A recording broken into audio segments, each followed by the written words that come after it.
అను తన మామ మందను మేపుచు ఆ మందను అరణ్యము అవతలకు తోలుకొని దేవుని పర్వతమైన హోరేబుకు వచ్చును. 2వ వచనం దయచేసి చదవండి.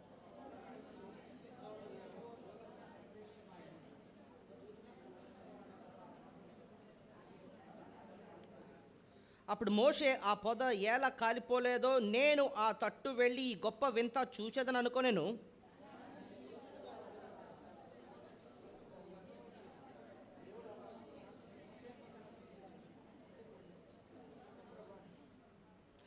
అందుకాయన దగ్గరకు రావద్దు, నీ పాదముల నుండి నీ చెప్పులు విడువుము, నీవు నిలుచున్న స్థలము పరిశుద్ధ ప్రదేశము అనెను.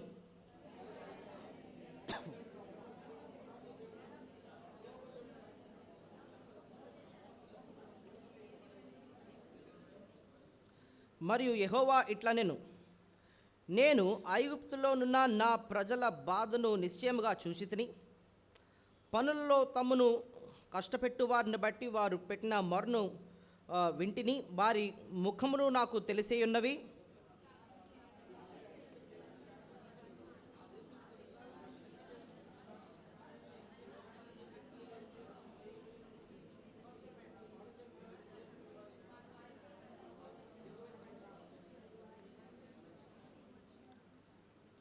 ఇశ్రాయేల్ మొర నిజముగా నా యొద్దకు చేరినది. ఐగుప్తీయులు వారిని పెట్టుచున్న హింస చూచితిని.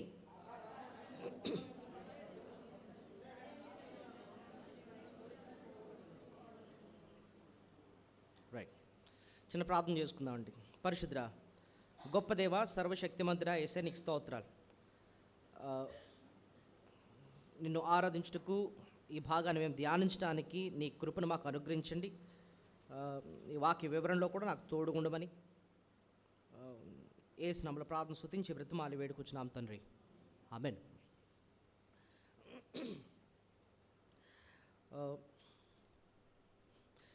ఈ భాగంలో దేవుని గురించి అనేక శ్రేష్టమైన విషయాలు మనము తెలుసుకోబోతున్నాం.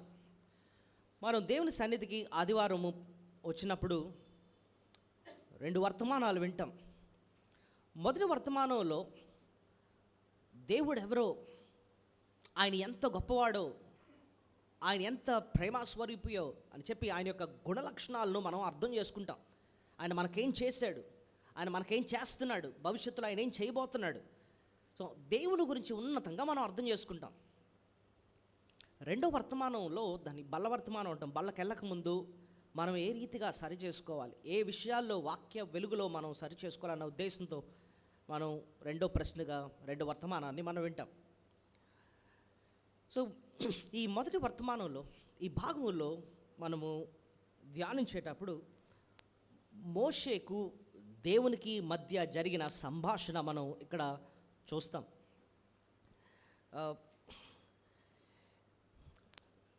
దేవుడు ఇశ్రాయేలు ప్రజలు ఐగుప్తు దేశంలో బానిసలుగా ఉన్నప్పుడు వాళ్ళ కష్టాన్ని ఆయన చూశాడు.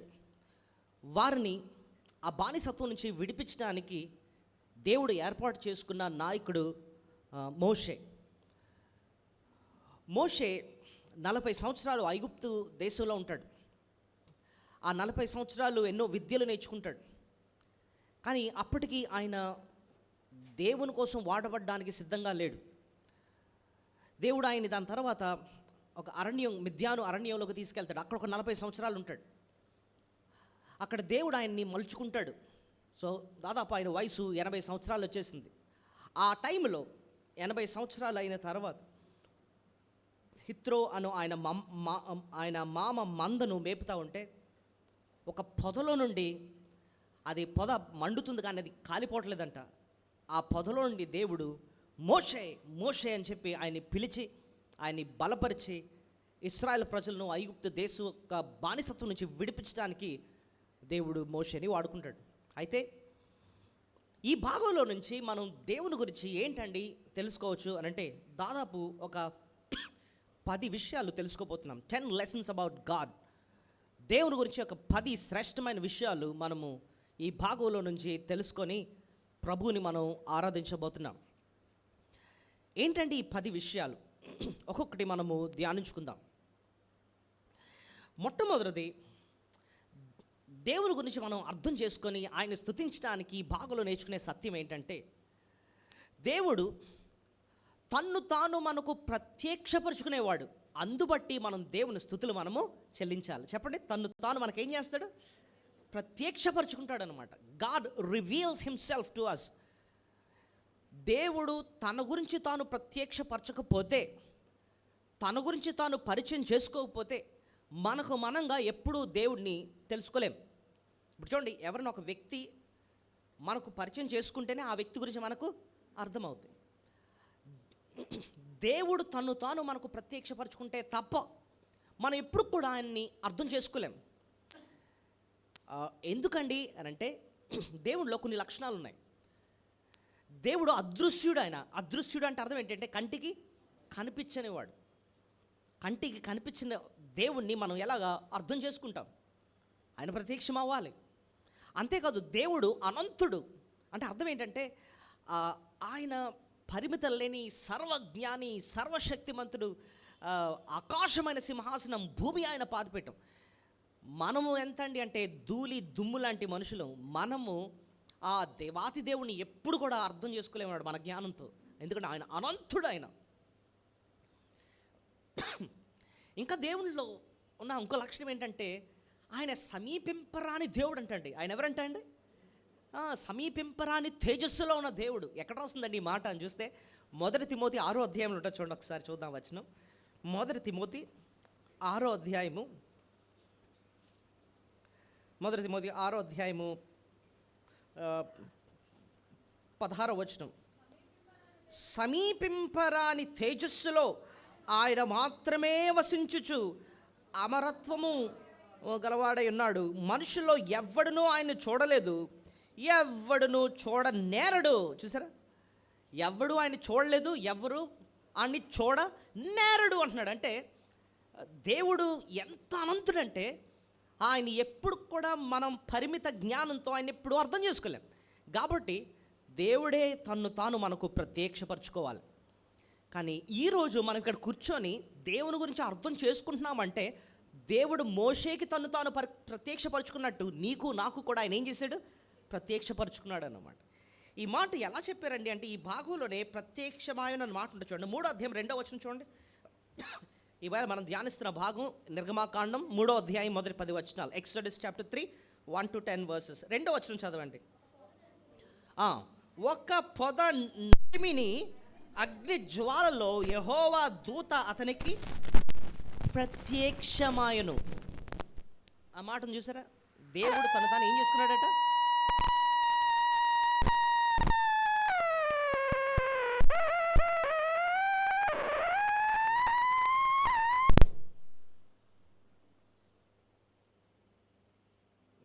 ఓకే, 2వ వచనం ఒకసారి చూద్దాం. ఒక పొద నడిమిని అగ్ని జ్వాలలో యెహోవా దూత అతనికి ప్రత్యక్షమాయన. సో దేవుడు తను తాను ఏం చేసుకుంటాడండి? ప్రత్యక్షపరచుకుంటాడు. కీర్తన 103వ అధ్యాయం 7వ వచనంలో మోషేకి తన మార్గములను తెలియజేసిన మాట మనకు అందరికీ తెలిసిన వచనాలే. ఇక్కడ చూద్దాం ముందు. కీర్తన 103వ అధ్యాయము 7వ వచనం. ఆయన మోషేకు తన మార్గములను తెలియజేసను, ఇశ్రాయేలు వంశస్థులకు తన క్రియలను కనుపరచను. సో దేవుడు కనుపరిచాడు, దేవుడు తెలియజేస్తున్నాడు, దేవుడు ప్రత్యక్షపరచుకుంటున్నాడు అన్నమాట. అయితే కొంచెం జాగ్రత్తగా ఆలోచిద్దాం. దేవుడు ప్రత్యక్షపరచుకుంటాడా? ఏ రీతిగా అండి ప్రత్యక్షపరచుకుంటాడు? ఇప్పుడు చూడండి, మనం ఎవరితోన్నా మాట్లాడి మన గురించి మనం ఇంట్రడ్యూస్ చేసుకోవాలనుకోండి, సెకండ్ ఇచ్చి ఏం చెప్తాం? ఏమండి, ఐఎమ్ జాన్ సుందర్, నా పేరు ఇది, నేను వైజాగ్లో ఉంటాను, నేను ఇది చేస్తాను అని చెప్పి నా గురించి నేను చెప్తాను. ఇప్పుడు దేవుడు ఒక మనిషికి ఏ రీతిగా తను తాను ప్రత్యక్షపరుచుకున్నాడు అని అంటే, బైబిల్లో చూడండి, సృష్టి ద్వారా దేవుడు తన ఉనికిని మానవుడికి తెలియజేశాడు.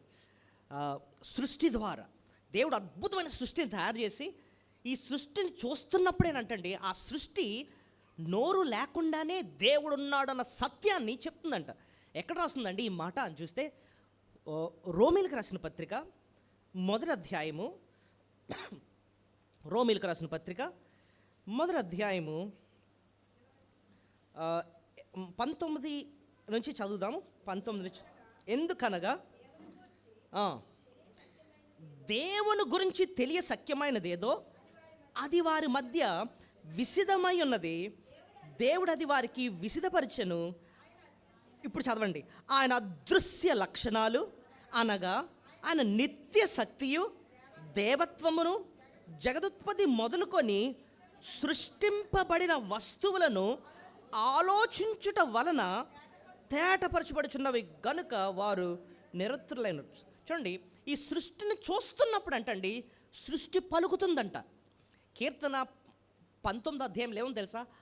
ఆకాశములు దేవుని మహిమను వివరిస్తున్నాయి, అంతరిక్షము ఆయన చేతి పనులను ప్రచురం చేస్తుంది, పగటికి పగలు బోధ చేస్తుంది, రాత్రికి రాత్రి జ్ఞానము తెలుపుతుంది. అవి మాటలు లేవు, భాష లేదు, వాటి స్వరము వినబడు. ఈ మాటలకు అర్థం ఏంటో తెలుసా? మనము మార్నింగ్ లేసామండి, కిటికీ దగ్గరకు వచ్చాం, ఉదయాన్నే ఒక సూర్యుడు ఉదయిస్తున్నాడు. మనం చూసి 6 గంటలకి ఎవరు వస్తారు? సూర్యుడు వస్తాడు. ఆ సూర్యుడు అంటండి దానికి నోరు లేదు కానీ అది పలుకుతుందంట. ఏమని తెలుసా? నన్ను దేవుడు సృష్టించాడు. అది బ్రహ్మాండంగా దగ్గర 12 గంటలకి ఫుల్, అంటే ఆ లైట్తో వేడితో అది ప్రకాశిస్తున్న టైంలో మనం చూడలేము దాన్ని. అప్పుడు సూర్యుడు పలుకుతాడంట. ఏమని తెలుసా? చూడు, నా తేజస్సునే నువ్వు చూడలేకపోతున్నావు, నా సృష్టికర్త తేజస్సు నువ్వు ఇంకెలా చూడగలవు నువ్వు అని చెప్పి ఆ సృష్టి ఏం చేస్తుందంటండి? పలుకుతుంది. వాటికి భాష లేవు, మాట లేదు, కానీ అది వాటి సృష్టికర్త గురించి చెప్తుందంటండి. మనం బీచ్కి వెళ్ళినప్పుడు ఎదురుగుండా మనకి అలలు కనపడతాయి కదండి. ఈ వేవ్స్ మీదకి వస్తూ ఉంటే మళ్ళీ వెనక్కి వెళ్ళిపోతూ ఉంటాయి, మీదకి వస్తూ ఉంటే వెనక్కి వెళ్ళిపోతూ ఉంటాయి. ఆ ప్రతి వేవ్ కూడా, ప్రతి కెరటం కూడా మనతో మాట్లాడుతుందంట. ఏంటంటే, నేను ముందుకొస్తేనే నువ్వు తట్టుకోలేవు, నా సృష్టికర్త ఉగ్రత నువ్వు ఎలా తట్టుకోగలవని చెప్పి ప్రతి అల కూడా మనతో ఏం చేస్తుంది? అది మాట్లాడుతుందంటండి. పెద్ద గాలి వచ్చిన హుదూ తుఫాన్ లాంటి పెద్ద గాలి వచ్చినప్పుడు ఆ గాలి అంటండి మనతో మాట్లాడుతుందంట. ఏమని తెలుసా? నా బలాన్నే నువ్వు తట్టుకోలేవు, నా సృష్టికర్త ఇంకా ఎంత బలవంతుడో ఒకసారి నువ్వు ఆలోచించు అని చెప్పి ప్రతి సృష్టి కూడా మనతో ఏం చేస్తుంది? మాట్లాడుతుంది. మనం అన్నం తిని ముద్దలు పెట్టుకుంటాం కదండి, ప్రతి ముద్ద కూడా మనతో మాట్లాడుతుందంట. ఏమని తెలుసా? నా సృష్టికర్త ఇది నీకు తినమని ఇచ్చాడు అని చెప్పి ప్రతి ముద్ద కూడా మనతో ఏం చేస్తుంది? మాట్లాడుతుందంటండి. సో దేవుడు సృష్టి ద్వారా నేనున్నాను అన్న సత్యాన్ని మనకు ఏం చేస్తున్నాడు? తెలియజేస్తున్నాడు. అయితే సృష్టి మాట్లాడుతుంది కరెక్టే, కానీ ఇంతకీ ఆ దేవుడు ఎవరో, ఆ సృష్టికర్త ఎవరో మనకి స్పష్టంగా తెలియలేదు ఇంకా. కాబట్టి ఆయన ఏమి ఇచ్చాడంటే వాక్యాన్ని ఇచ్చాడు. ఏమి ఇచ్చాడు ఆయన? వాక్యం. ఇంకా క్లారిటీ ఇవ్వాలి మనకి. ఈ సత్యం మీకు ఎలా తెలిసిందండి అంటే, కీర్తన 19 అధ్యాయం తీయండి. కీర్తన 19, కీర్తన గ్రంథం 19వ అధ్యాయం. కీర్తన గ్రంథం 19వ అధ్యాయము ఇందాక మనం ప్రస్తావించాం. మొదటి 6 వచనాలు కూడా సృష్టి తన దేవుని గురించి మనకు తెలియజేస్తున్నట్టుగా మనం చూస్తాం. చూడండి ఎలా మొదలైంది. ఆకాశములు దేవుని మహిమను వివరిస్తున్నాయి, అంతరిక్షము ఆయన చేతి పనిని ప్రచురం చేస్తుంది, పగటికి పగలు బోధిస్తుంది, రాత్రికి రాత్రికి. సో ఇవన్నీ కూడా ఎవరు మాట్లాడుతున్నట్టు మనకు కనబడుతున్నాయి? సృష్టి కదండి. సృష్టిని మనం ఇంగ్లీష్లో వరల్డ్ అన్న మాటతో గుర్తుపెట్టుకుందాం. దేంతో? వరల్డ్ అంటే ప్రపంచం కదండి. ఇప్పుడు 7వ వచనం నుంచి దేనికోసం రాయబడిందో మీరు చెప్పగలరా? 7వ వచనం నుంచి చెప్పండి.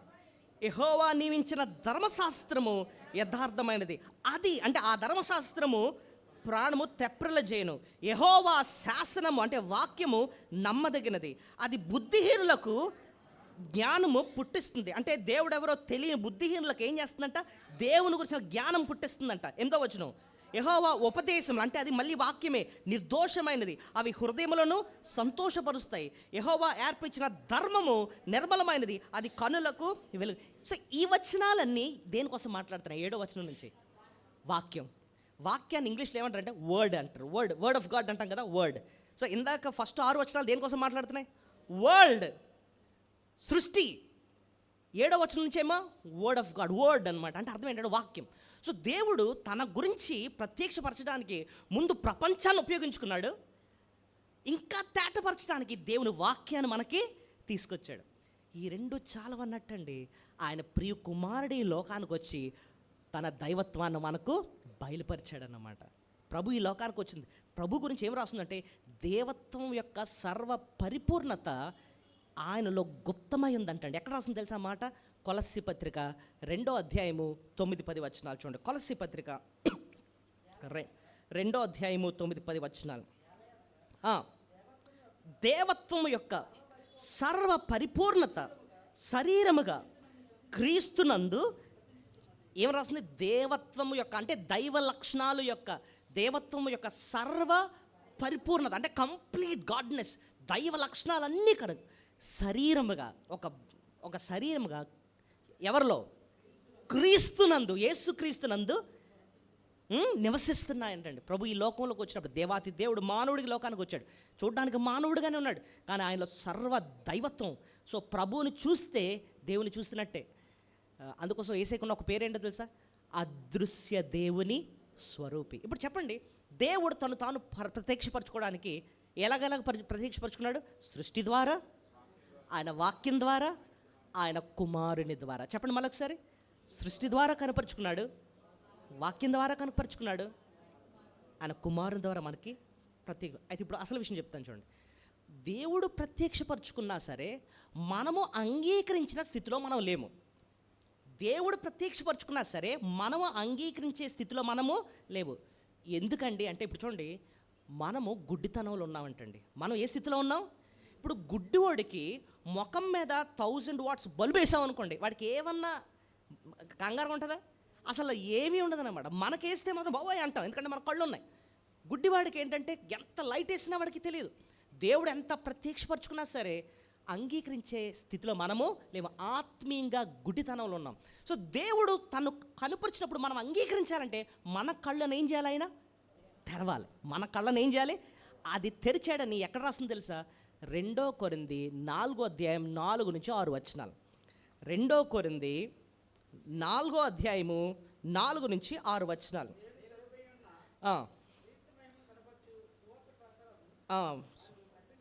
చూడండి, దేవుని స్వరూపి అయి ఉన్న క్రీస్తు మహిమను కనుపరచు సువార్త ప్రకాశము వారికి ప్రకాశింపకుండా నిమిత్తము ఈ యుగ సంబంధమైన దేవత అవిశ్వాసులైన వారి మనోనేత్రములకు గుడ్డితనము కలుగు. సో మనకి ఏ స్థితిలో ఉన్నాం మనం?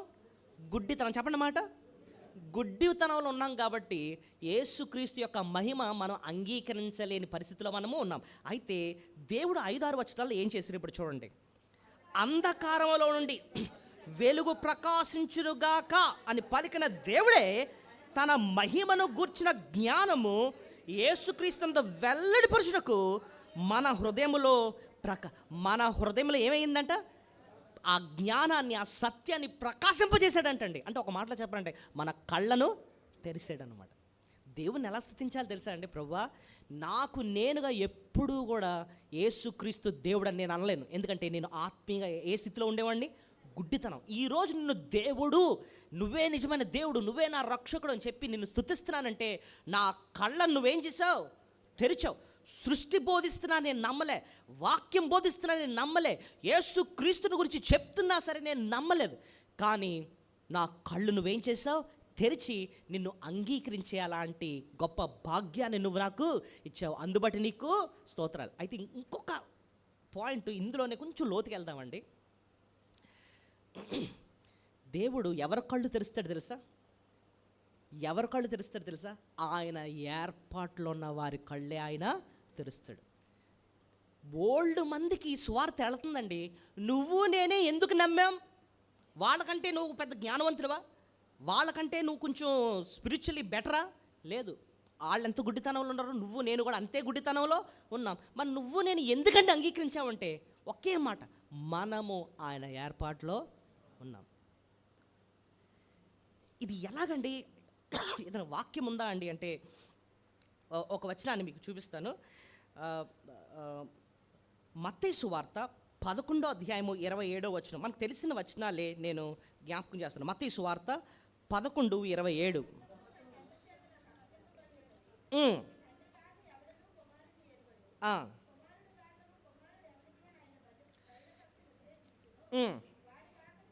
నేను చదువుతాను చూడండి. కుమారుడు ఎవ్వనికి ఆయన బయలుపరచనుద్దేశించునో వాడు గాక మరి ఎవడునో తండ్రిని నెరుగుడు. అంటే ఆయన ఉద్దేశించాలట. అంటే అర్థం ఏంటి? ఆయన డిసైడ్ అవ్వాలట. నేను పలానా జాన్ సుందర్కు నన్ను నేను ప్రత్యక్షపరచుకుంటాను, నన్ను నేను కనుపరుచుకుంటానని చెప్పి ఆయన నిర్ణయించుకోవాలటండి. ఎప్పుడైతే మనం ఆయన నిర్ణయంలో, ఆయన ఏర్పాట్లు ఉంటామో వాళ్ళే ప్రభుని అంగీకరిస్తారు. వాళ్ళ కళ్ళే ప్రభు ఏం చేస్తాడు? తెరుస్తాడు. అపోస్తుల కార్యములు ఒక మంచి మాట ఉంటుంది. అపోస్తుల కార్యములు 13వ అధ్యాయం అనుకుంటా. ఎవరు ఆయన యందు ఎన్నో వచ్చిన అది అపోస్తుల కార్యములు 13:48. అంటే ఆయన ఏర్పాట్లు ఉన్న వారే విశ్వాసం ఉంచారన్న మాట ఉంటుంది చూడండి. అపోస్తుల కార్యములు 13వ అధ్యాయము 48వ వచనం. అది కావాలి. అన్యజనులు ఆ మాట విని సంతోషించి దేవుని వాక్యమును మహింపరచిరి. మరియు నిత్య జీవమునకు నిర్ణయింపబడిన వారందరూ ఎవరు విశ్వసించిరి? ఎవరైతే నిత్య జీవం కోసం నిర్ణయింపబడ్డారో, ఎవరైతే ఆయన ఏర్పాట్లు ఉన్నారో వాళ్ళు మాత్రం ఏం చేశారట? విశ్వాసం ఉంచారంటండి. అంటే దేవుడు వారు ప్రత్యక్షపరచుకున్నాడు. ఆయన ఏర్పాట్లు ఉన్న వారి కళ్ళు తెరిచాడు. వాళ్ళు ఆ సత్యాన్ని అంగీకరించారు. మిగిలిన ఎందుకు అంగీకరించలేదండి అంటే వాళ్ళ కళ్ళు ఇంకా తెరవబడలేదన్నమాట. మనం లోకంలో చూస్తూ ఉంటాం, యేసుప్రభుని ఎందుకురా నువ్వు అసహించుకుంటావు? ఆయన ఏమన్నా పాపం చేశాడంటే లేదు, ఆయన మంచోడు. ఆయన ఏమన్నా నీకేమన్నా చేశాడంటే లేదు, ఆయన చాలా మంచోడు. ఆయన ఎందుకు అంగీకరిస్తామంటే నాకు నచ్చదు, నేను విన్ను, నేను లోబడి. ఎందుకు అలాగ మూర్ఖంగా ఉన్నామంటే మనకు అర్థమైపోద్ది వాళ్ళ కళ్ళు ఇంకా తెరవబడలేదు అంతే. దేవుడు నీకు నాకు ప్రత్యక్షపరుచుకున్నాడు. అందుబట్టే మనం దేవుడిని ఏం చేయాలి? స్తుతులు చెల్లించాలి. చాలా ముఖ్యమైన పాయింట్ అది. రెండో పాఠానికి వెళదాం. దేవుడు మనల్ని ఆయన వైపు ఆకర్షించుకుంటాడు. అందుబట్టి మనం దేవుణ్ణి రెండోది ఆయన స్తుతులు మనము చెల్లించాలి. దేవుడు మనల్ని ఏం చేస్తాడంటండి? ఆకర్షించుకుంటాడు. ఇక్కడ 2వ వచనం చూడండి. దేవుడు మోషేని ఎలాగా ఆకర్షించుకున్నాడు? నిర్గమాకాండం 3వ అధ్యాయం 2వ వచనం. ఒక పొద నడిమని అగ్ని జ్వాలలో యెహోవా దూత అతనికి ప్రత్యక్షమాయను. అతడు చూచినప్పుడు అగ్ని వలన ఆ పొద మండుచున్న కానీ పొద కాలు. అక్కడ ఒక వింత చూసాడంటండి. 3వ వచనంలో వింత అన్న మాట అంటాడు. అప్పుడు మోషే ఆ పొద ఎలా కాలిపోలేదో నేను ఆ తట్టు వెళ్ళి ఈ గొప్ప వింతను చూచెదరు అనుకోలేను. మోషే ఏం చూసాడట? ఒక వింత. ఆ వింత ఆయన ఏం చేసింది? ఇంతకీ ఏంటి ఆయన చూసిన వింత ఏంటండి? పొద మండుతుంది, కాలట్లే. ఇలా చూస్తున్నాడంట, మందరం మేపుకుంటున్నాడు. చాలాసేపటి నుంచి ఆ మంట వస్తుంది. ఉదయం స్టార్ట్ అయింది, ఆ మంట వస్తుంది, పొద కాలట్లే. ఇంకా వస్తుంది, సాయంత్రం వరకు ఆ మంట అలాగే వస్తుంది. ఏంట్రా పొద మండుతానే ఉంది కానీ అది కాలిపోవట్లేదు అని చెప్పి ఇదేదో వింతగా ఉంది అని చెప్పి వింత ఆయన ఏం చేసింది? ఆకర్షించి. దేవుడు కూడా అంటండి, ఆయన మనల్ని ఆయన వైపు ఏం చేస్తాడు? ఆకర్షిస్తాడు. మన జీవితంలో ఏదో అద్భుతం చేస్తాడు, లేకపోతే ఏదో ఆయన ఆయన ఆయన ఆయన పనులు ఉంటాయన్నమాట. దేవుడు మొత్తం మీద మనల్ని ఏదో రీతిగా ఆయన వైపు ఏం చేస్తాడు? ఎప్పుడూ మందిరానికి వెళ్ళవు నువ్వు అనుకుందాం. ఈ రోడ్డు పక్క నుంచే ఒక 10 సంవత్సరాల నుంచి వెళ్తున్నాం అనుకుందాం. ఎప్పుడు కూడా మందిరంలో అడుగు పెట్టాలని మనసే నీకు రాలేదు. ఒకరోజు ఎందుకో ఇలాగ వెళుతూ వాక్యం చెప్తున్నారు, ఇలాగే ఆరాధన అవుతుంది, ఎందుకో మనసులో అవుతుంది, వెళ్ళి కాసేపు కూర్చొని వెళ్దాంరా అని చెప్పి మనసులో అవుతుంది. వచ్చావు, కూర్చున్నావు, వాక్యం విన్నావు, నీ హృదయం మారింది, బాప్తిజం తీసుకున్నావు, విశ్వాసి అయిపోయావు. అసలు నేను ఎందుకు ఆకర్షింపబడ్డాను అంటే అలా లాగింది ఎవరు చెప్పండి? మనుషులా? కాదు. దేవుడు మనల్ని ఏం చేస్తాడంటే ఆయన వైపులాగా ఆకర్షించుకున్నా. మ్యాగ్నెట్ ఉంటుందండి. మ్యాగ్నెట్ ఏం చేస్తుంది చెప్పండి? ఇనప ముక్క పెట్టి మ్యాగ్నెట్ పెడితే టప్పని లాగుతుంది, చూసారా? యోహాను సువార్త 6:44 ఈ మాట ఉంటుంది చూడండి. యోహాను సువార్త 6:44. నన్ను పంపిన తండ్రి వారిని ఆకర్షిస్తేనే కానీ ఎవ్వడును నా యొద్దకు రాలేడు. సో దేవుడు మనల్ని ఏం చేయాలి చెప్పండి? ఆకర్షించాలి. దేవుడు మనల్ని ఆకర్షించాలి. నాకు యోహాను సువార్త 6వ అధ్యాయము నాకు చాలా మంచి లెసన్ నేను నేర్చుకున్నానండి. చూడండి, యోహాను 6:44 కదా మీరు చదివారు. నన్ను పంపిన తండ్రి వాణ్ణి ఆకర్షిస్తేనే కానీ ఎవడు నా యొద్దకు రాడు అన్నది. మళ్ళీ 45లో చూడండి,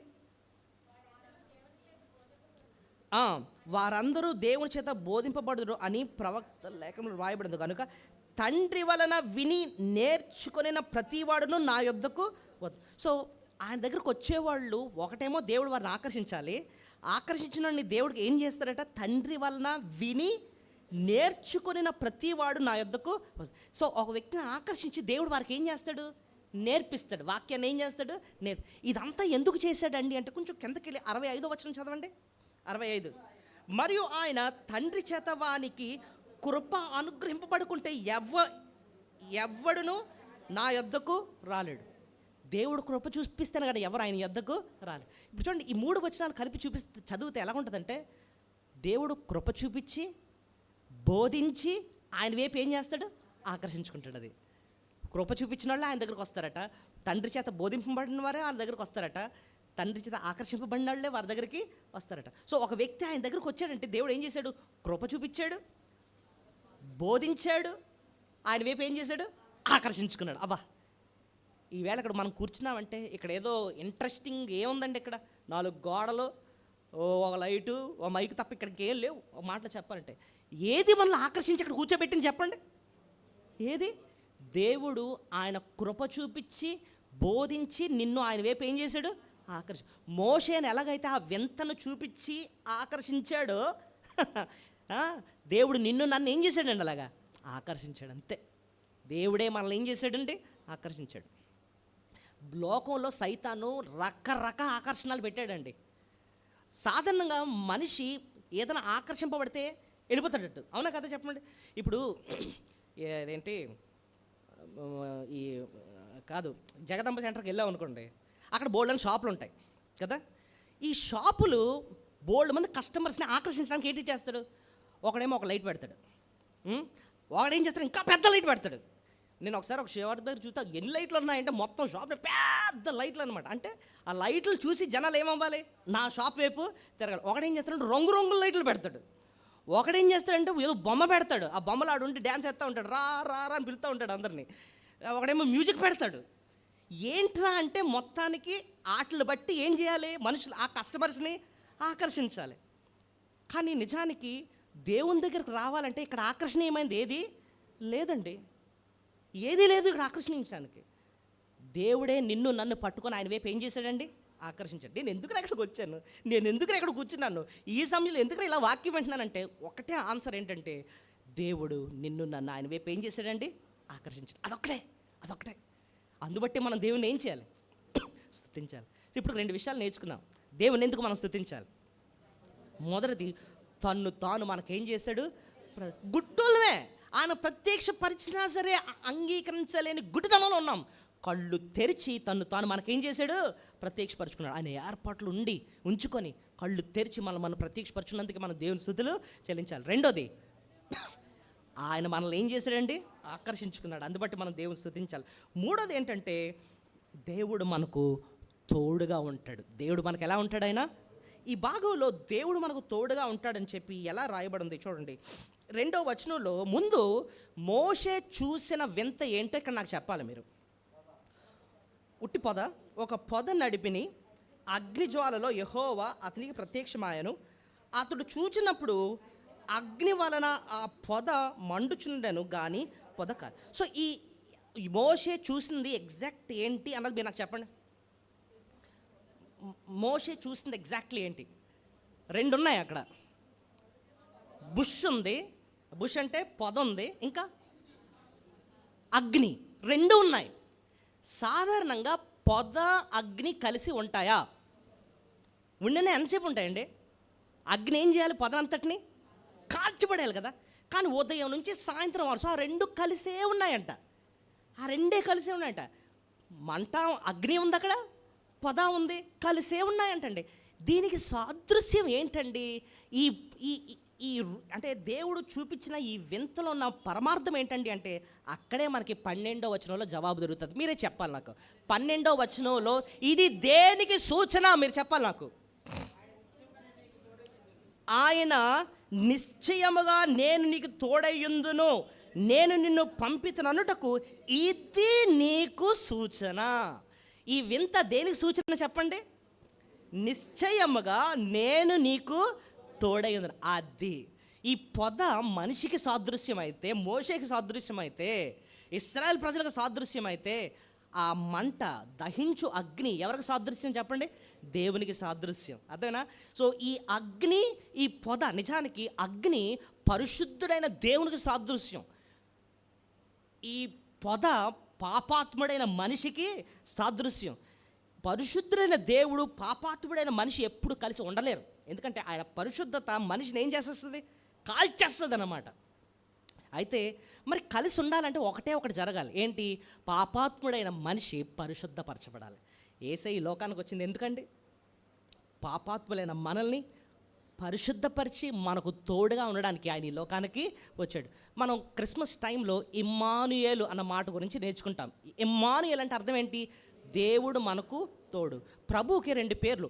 యేసు అని పేరు పెట్టారు. యేసు అన్న పేరుకి అర్థం ఏంటి? తన ప్రజలను వారి పాపముల నుండి ఆయనే రక్షించిన కనుక ఆయనకి ఏం పేరు పెట్టారు? యేసు. రెండోది ఏంటంటే ఇమ్మానుయేల్. ఇమ్మానుయేల్ అంటే దేవుడు మనకు తోడు. అంటే ఆయన యేసుగా మన పాపాల నుంచి మనల్ని కడిగి శుద్ధి చేయాలి. అప్పుడే ఇమ్మానుయేల్, ఆయన మనకు ఎలా ఉంటాడు? ఆయన తోడుగా ఉంటాడు. అది మాట అన్నమాట. అర్థమైందా? దేవుడు ఇక్కడ అదే సత్యాన్ని ఇక్కడ నేర్పిస్తున్నాడు. నేను నీకు ఎల్లప్పుడు ఎలా ఉంటాను మోషే? తోడుగా ఉంటాను, తోడుగా ఉంటాను. ఆ పొద మనిషికి సాదృశ్యం అంటే, ఆ మంట, ఆ అగ్ని దేవునికి సాదృశ్యం. ఆ పొద, ఆ అగ్ని ఎప్పటికీ కలిసి ఉండవు, కానీ కలిసి ఉన్నాయి. ఏంటి వింత? అదే వింత. పాపాత్ముడైన మనిషి ఏంటి పరిశుద్ధుడైన దేవునితో కలిసి ఉండడం ఏంటి? మన జీవితంలో దేవుడు చేసిన అతి గొప్ప వింత అనమాట. దేవుడు నాకు తోడుగా ఉన్నాడు. ఇమ్మానుయేల్ మాట ఒక వింత అండి. దేవుడు ఏంటి మనకు తోడుగా ఉండడం ఏంటి? ఎంత పాపాత్ముడికి తోడుగా ఉండడం ఏంటి? నిజమే, ఆయన నిన్ను నన్ను పరిశుద్ధపరిచి ఆయన నీకు ఎలా ఉన్నాడు, నాకు ఎలా ఉన్నాడు? ఆయన తోడుగా ఉన్నాడు. అందుబట్టే మనం దేవుని ఏం చేయాలి? మనం స్తుతులు చెల్లించున్నారు. దేవుడు మోషేకు తోడుగున్నవాడు, యెహోషువకు తోడుగున్నవాడు, నీకు నాకు కూడా ఆయన ఎల్లప్పుడూ తోడుగా ఉన్నాడు. 4వ మాట చూద్దాం. దేవుణ్ణి ఇంకెందుకండి మనం ఆరాధించాలి అంటే, ఆయన మనల్ని ఆయన పరిచర్య కోసం పిలిచినందుకే మనం దేవుని మనం స్తుతులు చెల్లించాలి. చూడండి 3వ అధ్యాయం 4వ వచనం. అతడు ఆ తట్టు వచ్చుట యెహోవా చూచెను. దేవుడు ఆ పొద నడుమ నుండి మోషే మోషే అని అతన్ని పిలిచెను. మోషేని ఏం చేశాడు? ఆయన పిలిచాడు. మోషే మోషే అని దేవుడు పిలిచాడు. ఈ మన జీవితంలో దేవుడు అనేక సార్లు పిలుస్తాడు. ఒక రకమైన పిలుపు ఏంటంటే, నాతో చెప్పండి, రక్షణ కొరకైన పిలుపు. చెప్పండి, రక్షణ కొరకైన, కాల్ ఫర్ సాల్వేషన్ అంటారు. రక్షణ కొరకైన పిలుపు. ప్రయాసపడి భారం మోస్తున్న సమస్త జనులారా నా యొద్దకు రండి, నేను మీకు ఏమిస్తాను? విశ్రాంతి ఇస్తాను. రండి, వివాదము తీర్చుకుందాం. మీ పాపములు రక్తము వలె ఎర్రనమైనను నేను హిమమంతా తెల్లగా చేస్తాను. యెషయా 1:10. ఇదంతా రండి. ఈ పిలుపు దేనికి? రక్షణ కొరకైన పిలుపు. మోషేకి అప్పటికే రక్షణ కొరకైన పిలుపు అయిపోయింది. ఎందుకు? ఆయన ఐగుప్తు దేశంలో ఉన్నప్పుడే ప్రభువు ఆయన్ని పిలిచినప్పుడు ఐగుప్తు యొక్క పాప భోగాలను, అల్పకాల పాప భోగాల్ని విడిచిపెట్టాడు. దేవుని బిడలతో నిందపరుస్తానని చెప్పి అవి విడిచిపెట్టి వచ్చేసాడు. అది రక్షణ కొరకైన పిలుపు, అది వేరు. మరి ఇక్కడ ఏం పిలుపండి అంటే, పరిచర్య కొరకైన పిలుపు. చెప్పండి, దేవుడు మనల్ని రక్షించడానికి పిలుస్తాడు. ఆయన పని కొరకు కూడా ఏం చేస్తాడు? ఆయన మనల్ని పిలుస్తాడు. ఇంకో దగ్గర ఇంకో రకమైన పిలుపు ఉంది. ఏంటో తెలుసా? పరిశుద్ధంగా జీవించడానికి పిలిచాడు. ఎక్కడ వస్తుందన్నమాట? 1 Thessalonians 4:7. 1 దెసలోనికే 4వ అధ్యాయం 7వ వచనం. అక్కడ ఏం పిలుపు ఉందో మీరు చెప్పాలి.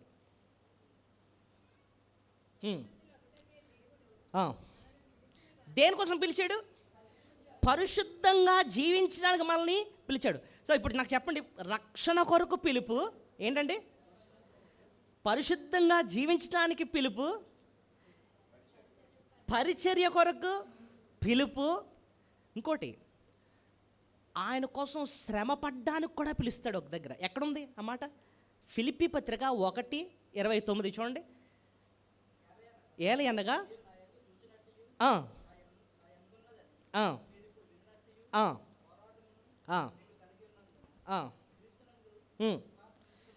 విశ్వాసముంచుటకు మాత్రమే గాక ఆయన పక్షమున శ్రమ పడుటయో ఆయన పక్షమున మీకు అనుగ్రహం. You are not only called to believe in him but also to suffer for him.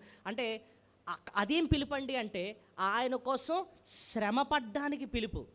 So ఒక విశ్వాసాన్ని దేవుడు పిలిచాడంటే దేనికోసం పిలుస్తాడు చెప్పండి? ఒకటేమో రక్షణ కొరకు పిలుపు, ఇంకా పరిశుద్ధత కొరకు పిలుపు, ఇంకా ఆయన పరిచర్య కొరకు పిలుపు, ఇంకా ఆయన కోసం శ్రమ పడ్డానికి పిలుపు. ఇంకోటి ఏంటో తెలుసా? ఆఖరి పిలుపు పరలోకపు పిలుపు. ఏంటండి? ఇంకా ఒకనొక టైం వస్తుంది, ప్రభు మనల్ని ఎక్కడ పిలుస్తాడు? ఇంకా టైం అయిపోయింది, నరులారా తిరిగి రండి అని చెప్పి పిలుస్తాడు. పరలోకంలో రండి అని చెప్పి రక్షింపడిన మనను ఆయన రాజ్యానికి ఏం చేస్తాడు? పిలుస్తాడు, కమ్ అని పిలుస్తాడు అన్నమాట. కానీ ఇక్కడ మోషేని దేనికోసం పిలిచాడు చెప్పండి? పరిచర్య కొరకు పిలుపు. దేవుడు నిన్ను నన్ను కూడా తన పని కొరకు పిలుస్తున్నాడు. ఆయన పని చేయడానికి ఆయన మనకు పేరు ఒకటి పెట్టాడు. ఏంటంటే మనమంట యాజకులం అంటండి. మనం ఏంటండి? యాజకులం. యాజకులంగా మనకి దేవుడు బాధ్యతలు అప్పచెప్పాడు. 4 రకాల బాధ్యతలు. పాత నిబంధన గ్రంథంలో యాజకులు ఏం చేసేవారు? బలులు అర్పించేవారు, దేవునికేమో ధూపం వేసేవారు, ఇలాంటి పనులన్నీ ఎన్నో చేసేవారు. ఇప్పుడు అవన్నీ చెప్పను. కానీ యాజకులంగా క్రొత్త నిబంధనలో మనం చేసే బాధ్యతలు ఏంటండి అని అంటే, దేవునికేమో స్తుతియాగం చేయాలట. దేవునికి ఏం చేయాలి మనం? స్తుతియాగం, ఆయన్ని గణపరుస్తూ ఉండాలి. మరి లోకానికి ఏం చేయాలండి అంటే సువార్త చేయాలి. అది యాజక ధర్మము, సువార్త చెప్పాలంటండి. మరి విశ్వాసులకి ఏం చేయాలండి అంటే పరిచర్య ధర్మం చేయాలట. వాళ్ళకి ఉపచారం మనము చేయాలి విశ్వాసులకి. మరి మన కోసం మనం ఏం చేయాలండి అని అంటే మన శరీరాల్ని సజీవ యాగంగా ప్రభుకి సమర్పించాలి. ఆయన కోసం పరిశుద్ధంగా జీవిస్తూ మన శరీరాన్ని సజీవ యాగంగా సమర్పించాలి. చెప్పండి, యాజకుడికి మనం చేయాల్సిన 4 పనులు ఏంటంటే 4 దేవునికి ఏం చేయాలి మనం?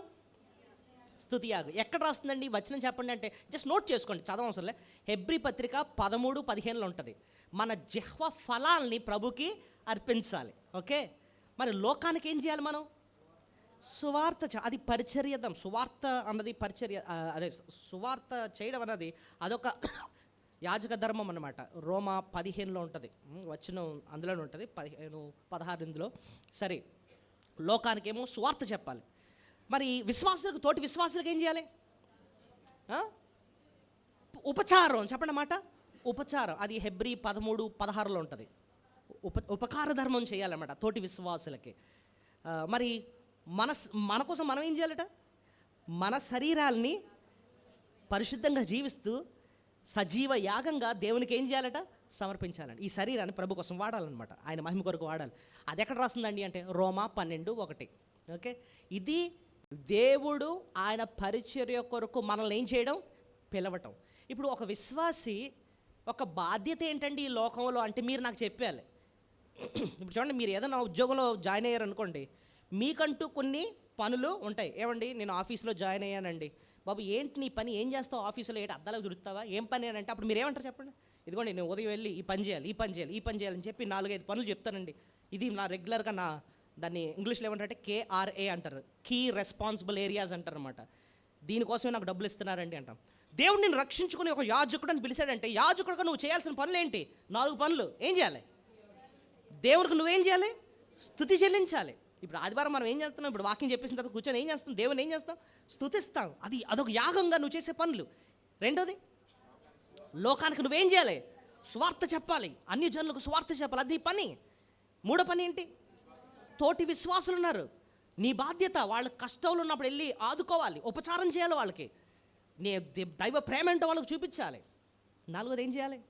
నీ శరీరాన్ని ప్రభుకి సజీవ యాగంగా ప్రభుకి సమర్పించాలన్నమాట. ఇక పరిశుద్ధంగా ప్రభు కోసం జీవించాలన్నమాట. ఇది నువ్వు యాజకుడిగా చేసే. అందుకోసం నిన్ను ఆయన పిలుచుకున్నాడు. మోషే మోషే అని ఎలాగైతే పిలిచాడో నిన్ను నన్ను కూడా పేరు పెట్టి ఆయన పిలిచాడు, ఒక యాజకుడుగా ఉండడానికి ఆయన పిలిచాడు. అది 4వ పాఠం మనం నేర్చుకున్నాం. 5వది, ఆయన మన యజమాని కాబట్టి మనం స్తుతులు చెల్లించాలి. ఆయన మనకి ఏంటంటే ఇది యజమాని అని మీరు ఎలా చెప్పారంటే 3వ అధ్యాయం 5వ వచనం చూడండి. ఇక్కడ మనం నిర్గమాకాండంకి వచ్చేద్దాం. మళ్ళీ నిర్గమాకాండం 3:5,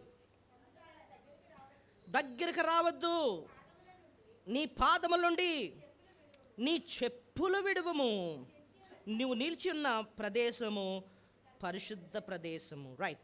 ఇక్కడ 3వ అధ్యాయం 5వ వచనంలో మోషేకి దేవుడు ఒక పని అప్పచెప్పాడు. ఏం చేయమన్నాడు? ముందు చెప్పండి, క్లియర్గా ఉంది అక్కడ. ఏం చేయమన్నాడు? నీ పాదములు నీ చెప్పులు తీయ అన్నాడు ఫస్ట్. ఎందుకు తీయమన్నాడండి? ఎందుకు తీయమన్నాడు? ఆ చిన్న పని ద్వారా దేవుడు మోషేకి ఏం నేర్పిస్తున్నాడు చెప్పండి. ఆ కాలంలో బానిసలు ఉండేవారు. బానిసలు ఏం వేసుకోకూడదు తెలుసా? చెప్పులు వేసుకోకూడదు. యజమానులే ఏం వేసుకోవాలి? చెప్పులు వేసుకోవాలి. తప్పిపోయిన కుమారుడు తండ్రి దగ్గరికి రాకున్నప్పుడు వెళ్ళి బానిసలా బతికేవాడు, పందులు మేపేవాడు అనమాట. చెప్పులు లేవు. వచ్చిన తర్వాత తండ్రి ఏమిచ్చాడు? చెప్పులతో అడిగించాడు అన్నమాట. అంటే నువ్వు ఇక్కడ దాసుడువు కాదు, నువ్వు నాకేంటి, నువ్వు కుమారుడు అన్నట్టుగా. దేవుడు ఇక్కడ ఆ చెప్పులు తేయి అంటున్నాడంటే ఒకడు గుర్తుపెట్టుకో మోషే, నేను నీకేంటి? యజమాని. I'm your owner, I'm your master. నిజానికి ప్రభు కూడా మన జీవితానికి ఆయన ఏంటో తెలుసా? యజమాని. చెప్పండి, ఆయన యజమాని. సమూయేలు అని పిలిచినప్పుడు సమూయేలు ఏం పలికాడు? నీ దాసుడు ఆలకించుచున్నాడు, సెలవిమ్ము నాయన. మనం కూడా దేవుని దగ్గరికి వచ్చినప్పుడు ఆయన వాక్యం విన్నప్పుడు ఏమనాలంటే తెలుసా? దేవా, నీ దాసుడు ఆలకిస్తున్నాడు, సెలవిమ్ము. నువ్వేం చెప్తే నేను చేయడానికి సిద్ధంగా ఉన్నా. ఎందుకంటే నువ్వు నాకేంటి? యజమాని. రక్షింపబడకముందు మనమే యజమానులము, దేవుడే మనకేంటి? దాసుడు అన్న ఫీలింగ్లో మనం ఉండేవాళ్ళం. అంటే ఏంటి? దేవుడు అన్నవాడు ఏమన్నా ఉంటే అతను నాకేం చేయాలి? మేలు చేయాలంటే నాకు సుఖంగా ఉండేటట్టు చూసుకోవాలి అంతే. ఎందుకంటే మనం యజమానులు అక్కడ. ఇప్పుడు రివర్స్ అయిందనమాట. ప్రభువా, నువ్వు నాకు దాసుడు కాదు, నేను నీకేంటి? దాసుడు. నువ్వు నాకేంటి? యజమాని. ఏం చేయమంటావు? నీ సంతోషం కొరకు, నిన్ను సంతోషపెట్టడం కోసం నేను ఏం చేయాలి? సిద్ధంగా ఉన్నాను నాయన. అది దేవుడు మన యజమానిగా ఉన్నందుకే మనం ఎంతో స్తుతులు చెల్లించాలి. పౌలు భక్తుడు మాట అంటాడు, నా మట్టుకైతే బ్రతుకుట క్రీస్తే, చావు అయితే. ఆ మాటకు అర్థం ఏంటో తెలుసా? నేను బతికితే నా యజమానుని సంతోషపెట్టడం కోసం నేను బతుకుతాను. చావు అయితే ఇంకా లాభమే, నేను పరలోకంకి వెళ్ళిపోయి అక్కడ ఆయన పరిచయం చేసుకుంటాను. కానీ ఈ లోకంలో మాత్రం నేను నా మట్టుకైతే బ్రతుకుట క్రీస్తు, ఆయనే నా యజమాని. ఓకే.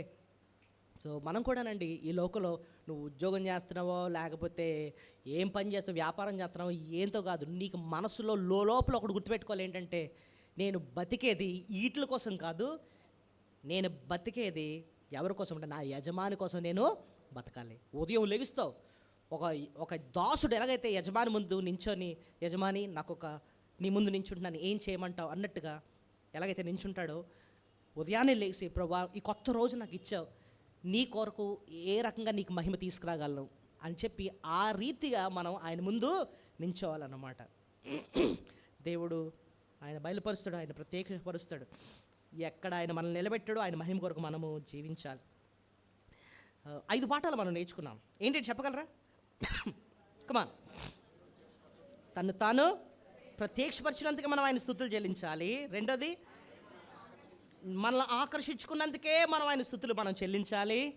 మూడోది, ఆయన మనకు తోడుగా ఉన్నందుకే మనం ఆయన స్తుతులు చెల్లించాలి. నాలుగోది, ఆయన పరిచర్య కొరకు పిలిచినందుకే మనం ఆయన స్తుతులు చెల్లించాలి. 5, ఆయన మనకు యజమానిగా ఉన్నందుకే మనం ఆయన స్తుతులు చెల్లించాలి.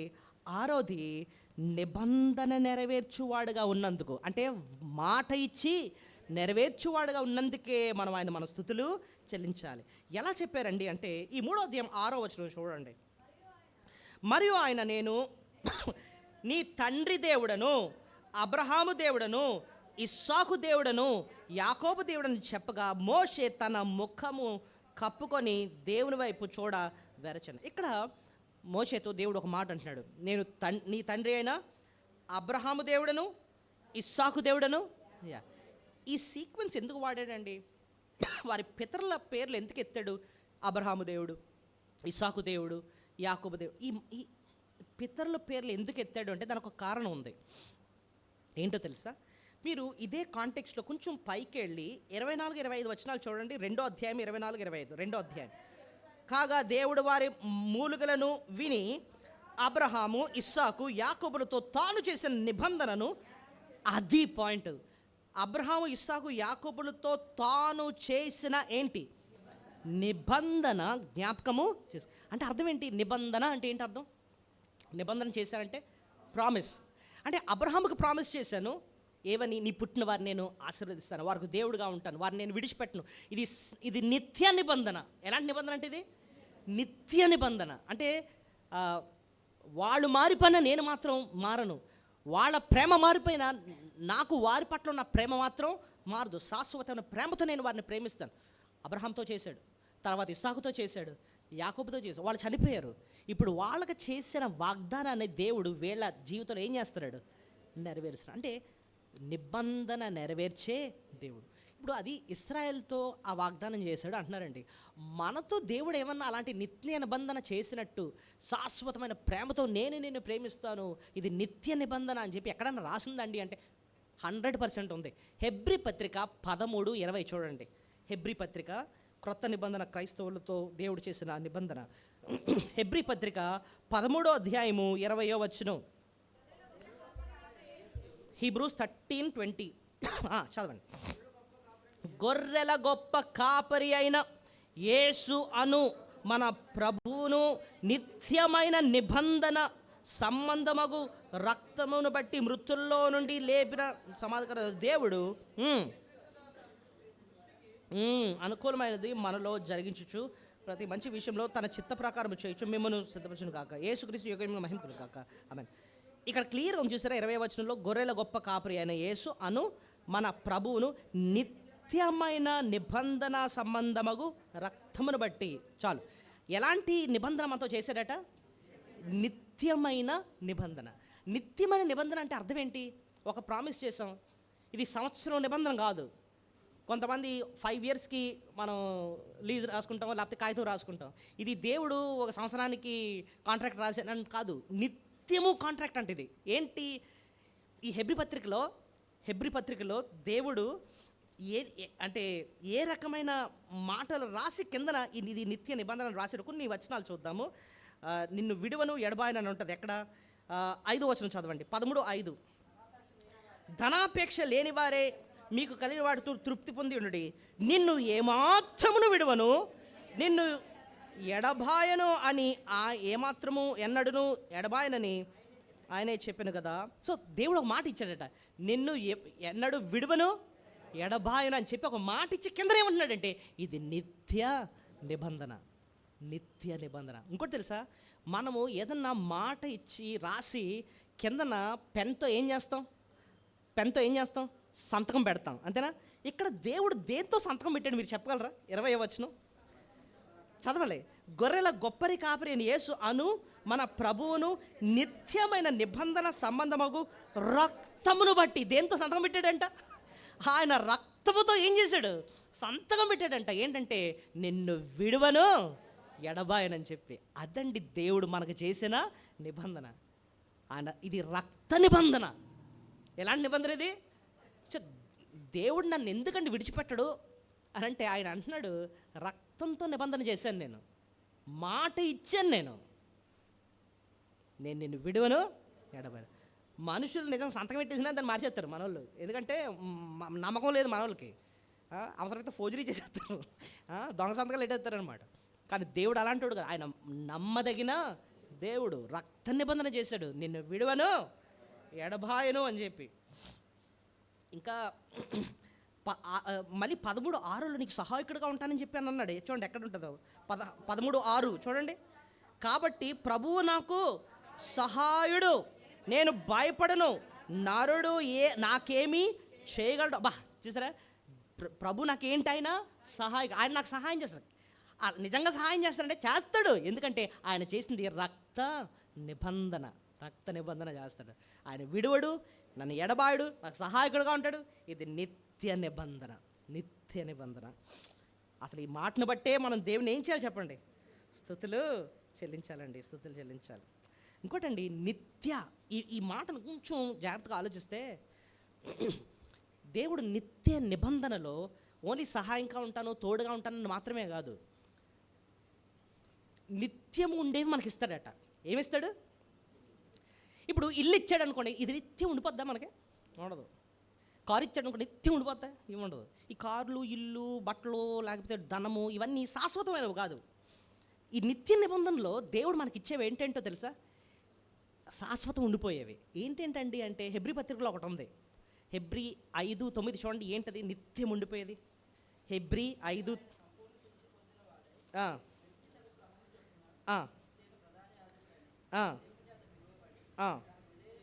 తనకు విధేయులైన వారందరికీ నిత్య రక్షణకు కారకుడు. సో ఏమిస్తాడు ఆయన? సో ఇప్పుడు శాశ్వతం ఉండిపోయేది ఏదట? సో రక్షణ అన్నది మధ్యలో పోయేదా లేకపోతే నిత్యమైందా? చాలామంది ఏమో మనం రక్షణ కోల్పోతామేమోనండి అంటే, అది కోల్పోయేది కాదు. అది ఆయన నిత్య నిబంధన చేసి ఏమిచ్చాడు నీకు? నిత్య రక్షణ. యేసుక్రీస్తునందు వారికి ఏ శిక్షావిధి ఇంకా లేదు. నిత్య ప్రేమ. ఆయన ఇచ్చేవి నిత్యమైనవి ఏంటంటో 4 వచనాలు మీకు చూపిస్తాను. 1 పేతురు 5:10 చూడండి. ఇక్కడేమో నిత్య రక్షణ అని చూసాం. 1 పేతురు 5:10లో ఏముంది? తన నిత్య మహిమకు. చాలు చాలా, ఆ వర్డే కావాలి మనకి. ఇది ఇంకేమిస్తాడట? నిత్య మహిమ, నిత్య రక్షణ, ఇంకా నిత్య మహిమ. యెషయా గ్రంథం 61:7లో అక్కడ ఒక మాట ఉంది, నిత్య అన్నది ఒకటి ఉంది. ఏంటో చూడండి, మీరు చెప్పాలి నాకు. యెషయా 61:7 ఎవరు త్వరగా తెస్తారు?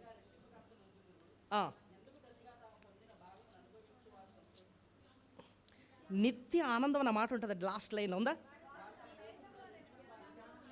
కర్తల కుదురు నిత్య ఆనందము వారికి కలుగును. ఇక్కడ ఏమిస్తాడంటే ఆయన? సో ఏంటంటే నిత్యం ఇచ్చేసేవి దేవుడు?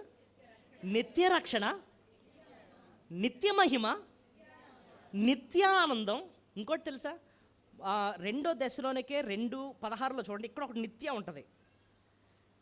2 దశలోనికే 2:16 నిత్య ఆదరణ అన్న మాట ఉంటుంది. Very good. ఏంటది?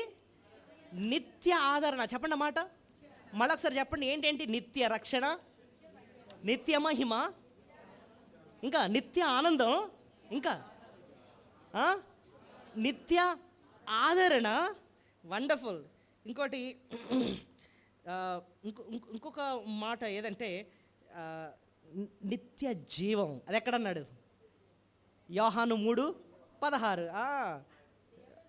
ఎంతో ప్రేమించెను కాగా తన అద్వితీయ కుమారునిగా పుట్టినవాని యందు విశ్వాసముంచు ప్రతివాడును నశింపక నిత్య జీవం. సో ఇక్కడ ఏమిస్తున్నాడు మనకి? నిత్య జీవం. సో ఇవన్నీ ఏంటండి? అప్పుడప్పుడు అంటే తాత్కాలికమైనవా, నిత్యమైనవా? ఒక్కొక్కసారి మనుషులు దేని మీద అంటే వాళ్ళు దృష్టి పెడతారంటే తాత్కాలికమైన వాటి కోసమే, అశాశ్వతమైన వాటి కోసమే. దేవుడు నమ్ముకున్నాడు, ఒక ఇల్లు ఇచ్చాడండి. దేవుడు నమ్ముకున్నాడు, ఒక బండి ఇచ్చాడు. ఎస్, ఆయన ఇచ్చాడు. ఆయన ఇవ్వకపోతే ఎవరిస్తారు మనకి? అవన్నీ ఇచ్చాడు. కానీ అంతకన్నా శ్రేష్టమైనవి, శాశ్వతమైనవి ఏంటి చెప్పండి? నిత్య రక్షణ, నిత్య మహిమ, నిత్య ఆనందం, నిత్య ఆదరణ, నిత్య జీవం. 2 పేతురు 1:11 నిత్య రాజ్యం అన్నమాట ఉంటుంది అనమాట. ఇట్స్ ఇటర్నల్ కింగ్డమ్ ప్రభు మన కొరకు సిద్ధపరిచాడు. ఇదండి మనం దేవుణ్ణి మనం అర్థం చేసి, ఇవన్నీ ఏంటంటే ఆయన మన ఎడల చేసిన నిత్య నిబంధన బట్టి. చెప్పండి ఏమాట? మోషేతో ఇశ్రాయేలు ప్రజలతో దేవుడు నిబంధన చేశాడు కాదు, నీతో నాతో కూడా ఆయన నిత్య నిబంధన చేశాడు. ఆ నిబంధన దేంతో సంతకం పెట్టాడు? ఆయన రక్తంతో ఆయన సంతకాన్ని పెట్టాడు అన్నమాట. 7వ పాఠం చూసారు, ఎంత లోతైన విషయాలు మనం నిర్మాకాండం 3వ అధ్యాయంలో తెలుసుకుంటున్నామో. 7వ వచనం ఏంటంటే, 7వ పాఠం ఏంటంటే ఆయన మన కష్టాన్ని చూసి దిగి వచ్చే దేవుడు. ఆయన చెప్పండి, మన కష్టాన్ని చూసి ఆయన ఏం చేస్తాడట? మనకు సహాయం చేయడానికి దిగి వస్తాడట. 7వ వచనంలో ఉంటుంది, 3:7 చూడండి. నిర్గమకాండం 3:7. మరియు యెహోవా ఇట్లా నేను ఐగుప్తులోనున్న నా ప్రజల బాధను నిశ్చయంగా చూచితిని, పనులో తమను కష్టపెట్టు వారిని బట్టి వారు పెట్టిన మొరను వింటిని, వారి దుఃఖములు నాకు తెలిసే ఉన్నవి, కాబట్టి ఐగుప్తుల చేతుల నుండి వారిని విడిపించుటకును ఆయా దేశం నుండి విశాలమైన మంచి దేశమునకును, అనగా కనాలి, హిత్తీలు, అమోరీలు, పెరిజీలు, హివీలు, యెబూసీలు నివాస పాలు తేనెలు ప్రవహించే దేశంలో వారిని నడిపించుటకు దిగి వచ్చి ఉన్నాను. ఆ మాట ఏముంది అక్కడ?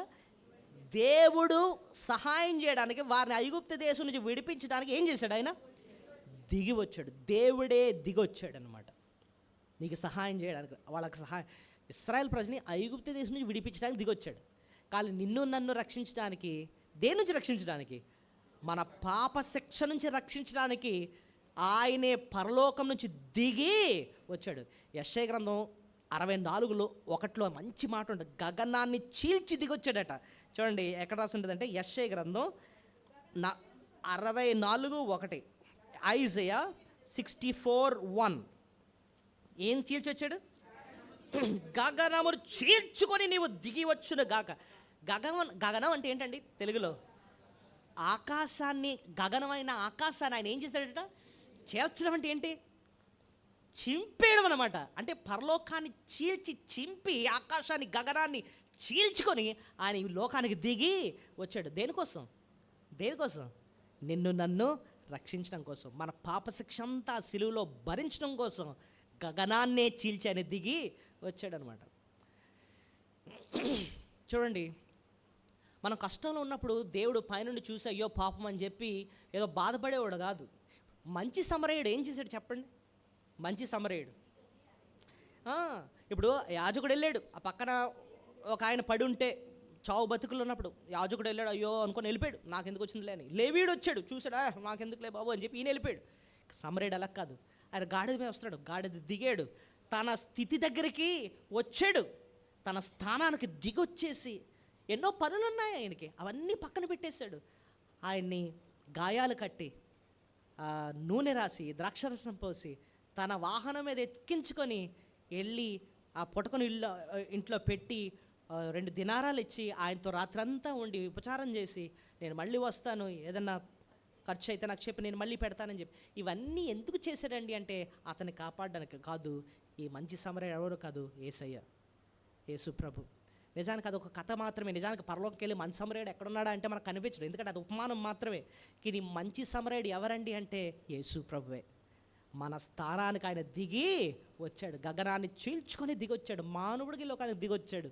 నిన్ను నన్ను పాప శిక్ష నుంచి విమోచించి, ఈ పాప లోకం నుంచి, భయంకరమైన సాతాను ఏలుతున్న ఈ లోకం నుంచి, ఈ పాప నుంచి మనల్ని విడిపించి ఆయన రాజ్యానికి చేర్చడం కోసం అని చెప్పి దిగి వచ్చిన ప్రభు, మన కష్టాన్ని చూసి దిగి వచ్చిన దేవుడుగా మనం ఆయన ఏం చేయాలి? మనం స్తుతులు. ఎంత శ్రేష్టమైన మాట! 7 మాటలు మనం నేర్చుకున్నాం. ఇంకో 3 మాటలు త్వరగా మనం చూసి ముగించుకుందాం. ఓకే, వాళ్ళకి, ఇశ్రాయేల్ ప్రజలకి ఎందోదిగా వారికి ఒక ప్రదేశం ఇచ్చాడు. వాళ్ళకి వాగ్దానం ప్రదేశం ఏది చెప్పండి? కానాను, పాలు తేనెలు ప్రవహించు దేశం ఇచ్చాడు.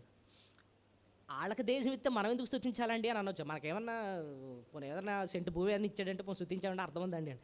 ఇప్పుడు చెప్పండి, దేవుడు ఈ లోకంలో నీకు నిజంగానే ఒక సెంటు భూమి కూడా ఇవ్వలేదు అనుకుందాం, ఏం నష్టం లేదు. ఎందుకు చెప్పనా? ఒకవేళ నిజంగా ఇచ్చినా ఒక రోజు దాన్ని ఏం చేయాలి? మనం వదిలేయాలి. నువ్వు 5 ఎకరాలు ఉన్నాయి, నీకు 10 ఎకరాలు ఉన్నాయి, 100 ఎకరాలు ఉన్నాయి నీ పేరు మీద, చస్తే ఏం చేస్తాం? భూమి పట్టుకుని వెళ్ళిపోతాం? వదిలేయాలి అంతే. అవునా కదా చెప్పండి? నువ్వు వెళ్ళిపోయిన తర్వాత దానికోసం అనుకుంటారు అందరూ, అది నీతో రాదు. కానీ ఒకటి మాత్రం శాశ్వతమైంది, ఏది? పరలోకం. అది నిత్యమైంది. ప్రభు అంటున్నాడు, నేను నీ కొరకు స్థలము సిద్ధపరచడానికి వెళ్ళాను. అది నిత్యమైంది, శాశ్వతమైంది పరలోకం. వజ్రాలతో, వైఢూర్యాలతో, ఆయన అద్భుతమైన విలువగల రాళ్లతో, బంగారు వీధులతో అద్భుతమైన పరలోకాన్ని, శాశ్వతమైంది, స్థిరమైంది నీ కొరకు, నా కొరకు పరలోకాన్ని సిద్ధపరుస్తున్నాడు. పరలోకం ఎంత దూరంలో ఉందండి అంటే ఎక్కువ దూరం కాదు. ఈ లోకంలో కొంతకాలం మనం బ్రతుకుతాం. ఎప్పుడు పిలుస్తాడో ఆయన మనల్ని ఏం చేస్తాడు? ఇందాక చెప్పాను, చాలా పిలుపుల్లో ఆఖరి పిలిపేది రక్షణ కొరకు పిలిచాడు, పరిశుద్ధత కోసం పిలిచాడు, శ్రమ పడడానికి పిలిచాడు, పరిచర్య కోసం పిలిచాడు. కానీ ఆఖరిగా దేనికి పిలుస్తాడు? పరలోకంలో ఉండడానికి ఆయన ఏం చేస్తాడు? పిలుస్తాడు, కమ్మని పిలుస్తాడు అంతే. ఇప్పుడు చూడండి, క్లాసులో టీచర్ పాఠాలు చెప్తున్నారు అనుకోండి, సడన్గా ఎవరో పేరు పిలుస్తాడు, అంతేనా? రోల్ నెంబర్ 1 అంటాడు అనమాట, రోల్ నెంబర్ 10 అని పిలుస్తూ ఉంటాడు. అప్పుడు స్టూడెంట్ ఏం చేస్తాడు? వెంటనే లేచి టక్కుమని నించాడు. అలాగే మన నెంబర్ ఎప్పుడు వస్తుందో మనకి తెలియదు, టక్కుమని పిలుస్తాడు అంతే. ఆ పిలుపు ఎప్పుడు వస్తుందో ఎవరికి తెలియదు. ఇంకా చాలా టైం ఉందండి, బోల్డ్ టైం ఉంది అని అంటున్నామేమో, కాదు ఏమో నెక్స్ట్ నెంబర్ మందేనేమో, అవునా కదా, ఎవరికి తెలుసు, టక్కుమని దేవుడు పిలుస్తాడు అనమాట. మనం సిమెట్రీకి వెళ్తే అక్కడ బర్త్డే, ఎక్స్పైరీ డే 2 ఉంటాయి. ఆ రెండింటిని మనం కంపేర్ చేసినప్పుడు మీరు గమనిస్తే కొంతమంది 10 సంవత్సరాలు బ్రతికిన వాళ్ళు ఉంటారు, కొంతమంది 20 సంవత్సరాలు, కొంతమంది 80 సంవత్సరాలు, కొంతమంది 50 సంవత్సరాలు. అందరూ కూడా 100 సంవత్సరాలు బతికిన వాళ్ళు ఎవరు ఉండరనమాట. సో ఎవరు ఎంతమంది ఈ లోకంలో బ్రతకాలో టైం నిర్ణయించింది ఎవరు? దేవుడు నిర్ణయిస్తాడు. ఆ టైము ఎవరికి కూడా తెలీదు. టైం వచ్చినప్పుడు దేవుడు టక్కుమని పిలుస్తాడు. మనం కంగారు లేదండి, మనకు దేవుడు చేసిన అతి గొప్ప మేలు లేదంటే ఆ పిలుపు ఇవ్వడమే. ఈ లోకంలో ఉన్న ఈ ప్రయాస అంతటిని మానేసి నిత్య విశ్రాంతిలో మనం ప్రవేశిస్తాం. అది శ్రేష్టమైందనమాట. ఆ పరలోక పిలుపు కోసం ఎదురు చూస్తూ ఉండాలి మనం. ఎప్పుడు పిలుస్తాడో అన్నట్టుగా మనం ఎదురు చూస్తూ ఉండాలి. అందుకోసం బైబిల్ ఎండింగే ఒక మాటతో ఎండ్ అయి ఉంటుంది, మారనాథ. అంటే అర్థం ఏంటి? ప్రభువా త్వరగా రమ్ము, త్వరగా వచ్చి నన్ను నీ రాజ్యానికి తీసుకెళ్ళిపో నాయన. అలా బతకాలి మనం రోజును. ఎప్పుడు నన్ను పిలుస్తావు నాయన నీ రాజ్యానికి అన్నట్టుగా మనం బ్రతకాలి. అయితే దేవుడు ఆ శాశ్వతం పరలోకాన్ని వాళ్ళ కణాన్ని ఇచ్చాడు. అంతకన్నా విలువైంది నిత్య కణాన్ని ప్రభు నీ కోసం నా కోసం పరలోకాన్ని సిద్ధపరిచినందుకే మనం దేవుని ఎంతో మనం స్తుతులు చెల్లించాం. మన ప్రియులు ఎంతోమంది ఆల్రెడీ పరలోకానికి వెళ్ళారు. వాళ్ళు ధన్యులు. ప్రభునందు మృతి నిందిన మృతులు ధన్యులు. అంటే మనకంటే వాళ్ళు ఏంటి? ధన్యులు. మనకంటే వాళ్ళు ధన్యులు. మనం బాధపడతా ఉంటాం, అయ్యో అప్పుడు చచ్చిపోయావా ఏంటి అని చెప్పాను కూడా కాదు. వాళ్ళు ఏమంటారంటే నా కోసం ఎందుకు ఏడుస్తున్నారా, నేను సంతోషంలో ఉన్నాను, మీరు కూడా త్వరగా వచ్చేయడానికి చూడండి అన్నట్టుగా, ఎదురు చూడండి పరలోకం కోసం అన్నట్టుగా చెప్తారనమాట వాళ్ళు. సో వాళ్ళు ధన్యులు నిజంగా. తొమ్మిదోది దేవుడు మనల్ని ఆయన పరిచర్య కోసం పెళ్ళమే కాదండి, పరిచర్య కోసం బలపరుస్తాడు. 9ది ఏంటంటే పరిచర్య కోసం ఏం చేస్తాడు ఆయన? బలపరుస్తాడు. మోషేని ఇక్కడ దేవుడు పిలిచినప్పుడు వెంటనే ఆ ప్రభు నేను వచ్చేస్తాను వెళ్తాను ఫరో దగ్గరికి అని అనలే. కనీసం 5 సాకులు చెప్పాడు. ఒకసారి ఏమంటాడంటే, ప్రభువా నాకు మాటలు రావు, లేకపోతే నేను బలహీన, నేను చేయలేను, ఇంకోళ్ళని చూసుకో అని ఇలాగ అన్ని ప్రతిదానికి ఏం చేస్తున్నాడు? ఎందుకంటే నిజంగానే తను బలహీనుడు. తన వయసు ఎంత అప్పటికి చెప్పండి?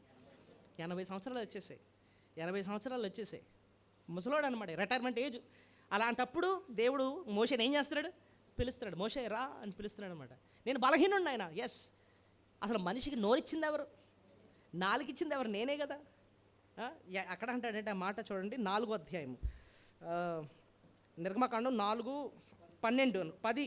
అప్పుడు మోషే, ప్రభువా ఇంతకు మునిపైన నీవు నీ దాసుని మాట్లాడినప్పటి నుండి నేను మాట నేర్పరిని కాను, నేను నాలుక మాంద్యం గలవాడిని యెహోవాతో చెప్పగా, యెహోవా మనుషుడికి నోరిచ్చిన వాడెవడు? మోగవాని గాను, చెవిటివాని గాను, దృష్టి గలవాని గాను, గుడ్డివాని గాను పుట్టించేవాడెవడు? యెహోవా అయిన నేనే కదా. కాబట్టి వెళ్ళుము, నేను నీ నోటికి తోడై ఉండి నీవు ఏమి పలుకవలసినది నీకు బోధింపునని అతనితో చెప్పు. దేవుడు ఏమంటున్నాడు? నీ నోటికి నేను తోడుకుంటాను, నువ్వేం పలకాలో నేను సహాయం, నీ నోట్లో నా మాటలు ఉంచుతాను. నువ్వు బలహీనుడివే. బిలాముకు బుద్ధి చెప్పడానికి గాడిద నోట్లోనే దేవుడు మాటలు పెట్టాడు. దేవుడు వాడుకుంటాడు, బలపరుస్తాడు. సో మొత్తం మీద దేవుడు, నేను బలహీనని మోషే ఒప్పుకుంటున్నా సరికి మోషేనే దేవుడు ఏం చేశాడంటే బలపరిచాడు. తనకు రాని అద్భుతాలు ఆయనకు నేర్పిస్తాడు. కర్రని కిందనే అంటాడు, దబ్బను వేసేటప్పటికి అది పాము అయిపోద్ది, వెళ్ళి పట్టుకుంటే మళ్ళీ ఏమైపోద్ది? అది కర్ర పాము అయిపోద్ది, మళ్ళీ పాము కర్ర అయిపోద్ది అనమాట. వెళ్ళి చెయ్యి ఫరో ముందు, నమ్ముతాడు అని చెప్పి చెయ్యి ఇలా పెట్టు అంతే, అది లెప్రసీ చెయ్యి అయిపోద్ది అనమాట. మళ్ళీ పెట్టుకెళ్ళగా మామూలు అయిపోతూ ఉంటుంది. చూపించు వెళ్ళి. దేవుడు బలపరిచాడు. దేవుడు నన్ను కూడా ఆయన ఏం చేస్తాడు? కార్యాల కొరకు బలపరుస్తాడు ఆయన.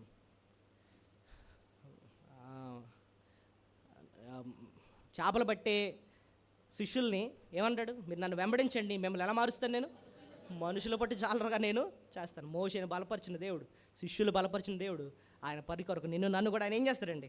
బలపరుస్తాడు. ఆఖరి పాయింట్ ఏంటంటే 9 విషయాలు చాలా విలువైనవి నేర్చుకున్నాం. ఏంటంటే చెప్పండి, దేవుని ఎలా స్తుతించాలి ఈవేళ? కమాన్. మొదటిది, ఆయన తను మనకు కనపరుచుకున్నందుకే మనం దేవుని స్తుతులు చెల్లించాలి. రెండోది, ఆయన మనల్ని ఆయన వైపు ఏం చేశాడు?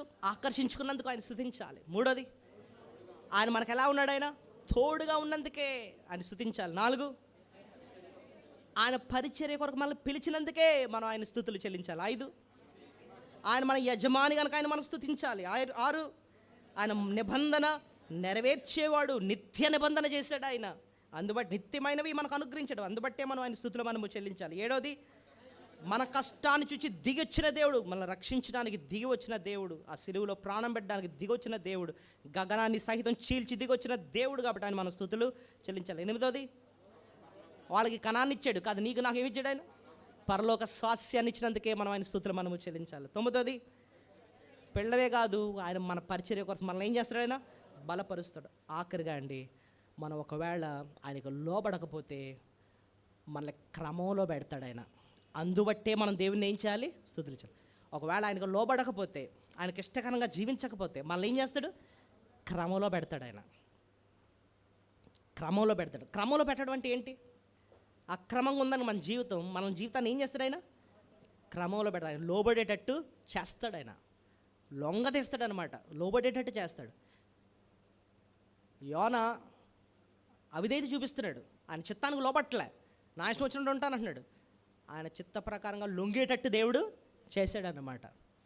మోషేని ఎలా చేశాడండి అని చూస్తే, మనం ఈ భాగాన్ని అంతగా పట్టించుకోము, కానీ ఒక విలువైన వచనం ఒకటి ఉంది. ఈ వచనంలో మీరు చూస్తే, మోషేని ఒక టైంలో దేవుడే చంప చూశాడు. దేవుడే మోషేని ఏం చేద్దాం అనుకున్నాడు? అదేంటండి, మోషేని ఎంత పిలిచిన దేవుడు చంపాలని చూశాడా? మీరే చదవండి 24వ వచనం, 4:24, నిర్గమ 4:24. అతడు పోవు మార్గమున సత్రములో యెహోవా అతనిని ఎదుర్కొని అతని చంప చూడగా. ఎవరిని చంప చూశాడట? అయ్య బాబాయ్, మోషే బయలుదేరాడట, సిప్పోరాను పట్టుకొని, తన పిల్లల్ని పట్టుకొని అదే ఫరో దగ్గరకి వెళ్ళడానికి రెడీ అయిపోయాడు. మార్గంలో సత్రంలో ఉన్నాడు, మరి జర్నీ కదా, సత్రంకి వెళ్ళాడట. ఆ సత్రములో దేవుడు అతనిని చంప చూడగా, మోషేని చంపేద్దాం అనుకున్నాడా? అదేంటండి, ఎందుకు అలాంటి స్థితి వచ్చింది మోషేకి? దేవుడే పిలుచుకున్నాడు కదా మోషేని, మరి ఎందుకు అలాంటి స్థితికి తీసుకొచ్చాడు? చావంచుల వరకు ఎందుకు చంప చూడగంటే అర్థం ఏంటి? మరి ఏమో హార్ట్ అటాక్ వచ్చిందో, లేకపోతే ఫిట్స్ వచ్చాయో, వచ్చాయో, చాలా సీరియస్ అయిపోయింది. ఆడ సిప్పోరాకు అర్థమైపోయింది, ఇదేంట్రా బాబు ఇతను చచ్చిపోయేలాగా ఉన్నాడు, ఏంటి ఇంత ఘోరం అని చెప్పి కంగారు అయిపోతుంది. అప్పుడు వెంటనే సిప్పోరా పని చేసిందంట. సిప్పోరా అంటే ఎవరు ఇంతకే? తన భార్య. 25వ వచనం ఏం చేసిందో చూడండి. సిప్పోరా వాడిగల రాయి తీసుకొని తన కుమారునికి సున్నతి చేసి అతని పాదముల మీద అది పడవేసి, నిజంగా నీవు నాకు రక్త సంబంధమైన పెనిటి అని అంతటా ఆయన అతనిని మీరే ఆన్సర్ చెప్పాలి. ఎందుకు ఇలాంటి చావు అంచులకి వెళ్ళే స్థితి మోషేకి ఎందుకు వచ్చింది? అక్కడ పాయింట్ అండి, ఇశ్రాయేల్ ప్రజలకి దేవుడు ఒక ఆజ్ఞ ఇచ్చాడు. ఏంటో తెలుసా? ప్రతి మగ పిల్లోడికి ఏం చేయాలని అన్నాడు? సున్నతి. ఇశ్రాయేల్ ప్రజలకి దేవుడు ఒక ఆజ్ఞ ఇచ్చాడు. అదొక నిబంధన, మీకు నాకు ఒక నిబంధన. ప్రతి పురుషునికి, చిన్నపిల్లోడికి ఏం చేయాలి? మీరు సున్నతి చేయాలి. సిప్పోరా ఏమో మిద్యాను దేశంలో ఉంది కదా. అప్పుడు హిత్రో అంటే ఎవరు? మిద్యాను దేశంలో ఉన్న ప్రవక్త అన్నమాట. అతని కుమార్తె ఎవరు? సిప్పోరా. ఇప్పుడు మోషే వెళ్ళి ఎవరిని పెళ్లి చేసుకున్నాడు? సిప్పోరాని పెళ్లి చేసుకున్నాడు. మోషే అన్నుండి ఉంటాడు, మా మా దేవుడు యెహోవా దేవుడు ఏం చెప్పాడంటే, పురుషునికి పిల్లోడికి ఏం చేయాలి? సున్నతి చేయమని చెప్పాడంటే, సిప్పోరాట నాకు కుదరదలరవి, సున్నదిలేదు గన్నదిలేదు అని చెప్పి అని ఉంటుందేమో. మోషే చెప్పున్నాడు, ఈవిడ ఒప్పుకోలేదు, లోబట్లే. మోషే కూడా వదిలేశాడు, లోబట్లేదు కాబట్టి ఊరుకుందాం అని చెప్పి. కానీ ఎవరు ఆజ్ఞకు లోబట్టలేదు? కుటుంబం దేవుని ఆజ్ఞకు లోబట్టలే. కానీ దేవుడు పరిచర్య చేయడానికి మాత్రం వెళ్ళిపోతున్నాడు. ఎక్కడికి? ఇప్పుడు ఐగుప్తు దేశానికి వెళ్ళిపోతున్నాడు, చేసేద్దాం. కానీ జీవితంలో విధేయత లేదు. ఇప్పుడు దేవుడు ఏం చేశాడు? బాబు, పరిచర్య చేయకంటే ముందు నువ్వేం చేయాలి? ముందు లోబడాలి. దెబ్బకి దేవుడు ఏం చేశాడంటే చావు అంచులకు తీసుకెళ్ళాడట. ఎవరిని? మోషేని. సిప్పోరాకు అర్థమైపోయింది సీరియస్నెస్. అయ్యి బాబు ఏడు చచ్చిపోయేటట్టున్నాడు మోషే. ఏంటి దెబ్బకి బలు వెలిగిందంట తనకి. ఎందుకు ఇలాంటి స్థితి వచ్చిందంటే, మా జీవితంలో ఏదో అవిధేయత ఉంది. అయ్య బాబాయ్, పిల్లోడికి మనం సున్నతి చేయలేదు. మోషే చెప్తానే ఉన్నాడు, నేను లోబడలే. వెంటనే రాయి తీసుకొని వచ్చి, ఆ కాలంలో మరి కత్తిలు అవి ఉండవు కదా, తను అప్పటికప్పుడే తనకు సున్నతి చేసి అది తీసుకొచ్చి ఆయన ముందు పెట్టిందంట. దేవుడికి లోబడింది. అప్పుడు అతనిని ఆయన ఏం చేశాడట? విడిచిపెట్టాడంట, బ్రతికాడు. సో ఇప్పుడు చెప్పండి, మన జీవితంలో ఒక్కొక్కసారి దేవుడు మన చావంచుల దగ్గర తీసుకెళ్తాడు. ఎందుకు? మన జీవితంలో అవిధేయత ఉంటే. చెప్పండి, ఏముంటే? అవిధేయత ఉంటే. దేవుడు మనల్ని చంపేయాలని ఎప్పుడు ఆయన ఉద్దేశం కాదు. నేను చావను అంటాడు కీర్తన 118లో, కానీ అంతవరకు దేవుడు తీసుకెళ్తాడు. దావీదు కూడా ఒకసారి కీర్తన 30 అంటాడు కదా, మన్ను నిన్ను స్తుతించిన, అది సత్యం గురించి వివరించిన, నేను గోతిలోనికి దిగిన ఎడల నా ప్రాణం వల్ల ఏమి లాభం. అంటే ఏ స్థితి వరకు దేవుడు దావీదును కూడా తీసుకెళ్ళాడు? గోతి వరకు. అంటే అర్థం ఏంటి? మరణ పంచులో తీసుకెళ్ళాడు అనమాట. ఎందుకు ఆ స్టేజ్ వరకు తీసుకెళ్ళాడంటే ఆయన జీవితంలో ఏముంది? ఒక అవిధేయత ఉంది. మన జీవితంలో కూడా, విశ్వాసుల జీవితంలో కూడా దేవుడు ఒక్కొక్కసారి అలాగా తీసుకెళ్తాడండి, సీరియస్నెస్ తీసుకెళ్తాడనమాట. ఎందుకంటే మన జీవితంలో ఏముంది? అవిధేయత. అయితే మనం చంపేయాలని ఉద్దేశం కాదు, మళ్ళీ ఒక్కసారి అలర్ట్ చేస్తాడనమాట దేవుడు. అమ్మో, ఈ విషయంలో మనం సరి అయిపోవాలన్నమాట అని చెప్పి ఒక్కసారి మళ్ళీ ఏం చేస్తాడు? సరి చేస్తాడు. ఎప్పుడైతే మనం సరి చేసుకుంటాం, వెంటనే నార్మల్కి అయిపోతాం. త్వరగానే దేవుడు మళ్ళీ కావాల్సిన ఆరోగ్యాన్ని ప్రభు మళ్ళీ ఇచ్చేస్తాడనమాట. సో ఇక్కడ ఇదంతట్లో ఒక పాఠం మనం అయితే ఏం నేర్చుకోవాలంటే, దేవుడు మనల్ని క్రమంలో పెడతాడు. ఆ క్రమంలో ఉంటే ఖచ్చితంగా మనల్ని ఏం చేస్తాడు? ఆయన క్రమంలో పెడతాడు. దేవుడు మనల్ని నాశనం చేయాలని ఎప్పుడు కూడా ఆ పరిస్థితి రానివాడు, కానీ మనల్ని సరి చేయడానికే, ఇంకనూ మనం ఆయన రూపంలోకి రావాలని, ఆయనకి విధేయులైపోవాలన్న ఉద్దేశంతోనే అలాంటి కష్టం ఒప్పుకుంటాడు, కానీ మనల్ని నాశనం చేయాలని మాత్రం ఏమాత్రము కాదన్నమాట. సో మన క్రమంలో పెట్టే దేవుడుగా కూడా మనం దేవుని ఏం చేయాలి? మనం స్తుతులు చెల్లించాలి. ఎంత మంచి దేవుడు చూడండి. ఈ 10 విషయాలు కూడా మనం తనపోసుకుంటూ మనసారా మనం దేవుని ఏం చేద్దాం? స్తుతులు చెల్లిద్దాం. యెహోవాను స్తుతించుడి అందరూ, బ్రతుకు కాలమంతయును, ప్రాణ ప్రభువు, మహోన్నతుడు మన ప్రభువు, పాడుడి హల్లెలూయా, పాడుడి హల్లెలూయా.